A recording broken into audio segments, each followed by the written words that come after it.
Breaking news చూస్తున్నాం. ఉప్పల్లో తన వ్యాధిని ఇతరులకు అంటించిన సైకో పట్టుబడిన కొన్ని రోజుల్లోనే నగరంలో మరో సెక్స్ సైకోను అరెస్ట్ చేశారు పోలీసులు.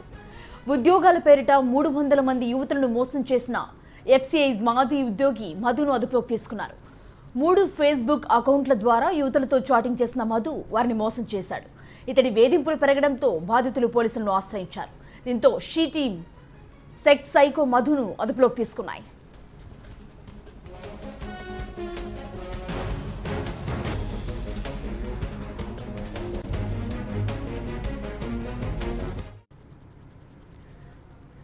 ఇక ఈ విషయానికి సంబంధించి మరిన్ని వివరాలు మా కరెస్పాండెంట్ మురళి అందిస్తారు. మురళి, గత కొన్ని రోజులుగానే మనం ఒక సైకోను చూసాం. ఒక వ్యాధిని అంటించి ఆ ఎయిడ్స్ వ్యాధి ఉన్నట్లు ఆ వ్యాధిని అంటించినట్లు ఇప్పుడు మరో సైకోను మనం చూస్తున్నాం. హైదరాబాద్లో మరో సైకో కూడా పట్టుబడినట్లు తెలుస్తోంది. అసలు ఎంతకాలంగా ఈ వ్యవహారం జరుపుతున్నాడు తను?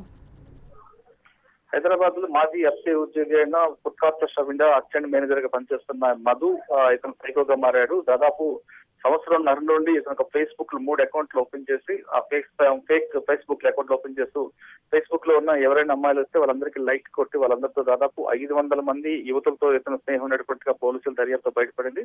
దాదాపు 300 మంది అమ్మాయిలతో చాటింగ్ చేయడం కాకుండా వాళ్ళు చీట్ చేసి వాళ్ళ దగ్గర డబ్బులు కూడా తీసుకున్నట్లుగా సిసిఎస్ అధికారుల దర్యాప్తులో బయటపడింది. ఇందులో అంబర్పేట చెందిన ఓ యువతి పోలీస్ కంప్లైంట్ ఆధారంగా కేసు దర్యాప్తు చేసిన సిసిఎస్ జాయింట్ సిబి ప్రభాకర్ గారి సారథ్యంలో 3 టీములు ఇతన్ని గాలించి ఇతను అదుపు తీసుకుని ఇతను విచారిస్తే పోలీసులు కూడా ఆశ్చర్యపోయే విధంగా అంశాలు బయటపడ్డాయి. దాదాపు 500 మంది అమ్మాయిలతో చాటింగ్ చేసిన ఇతను 300 అమ్మాయిలు చీట్ చేసినట్టు తెలుస్తుంది. ఇతను అంటే చీట్ చేయడం కాకుండా వాళ్ళతో కొంతమంది అమ్మాయిలతో శారీరక సంబంధం కూడా నెలకొన్నట్లుగా పోలీసులు దర్యాప్తు బయటపడింది. ప్రస్తుతం ఇతనిపై చీటింగ్ కేసు 420 కాకుండా వాళ్ళు దాంతో నిర్భయ సెక్షన్ కూడా పెట్టే అవకాశం ఉంది.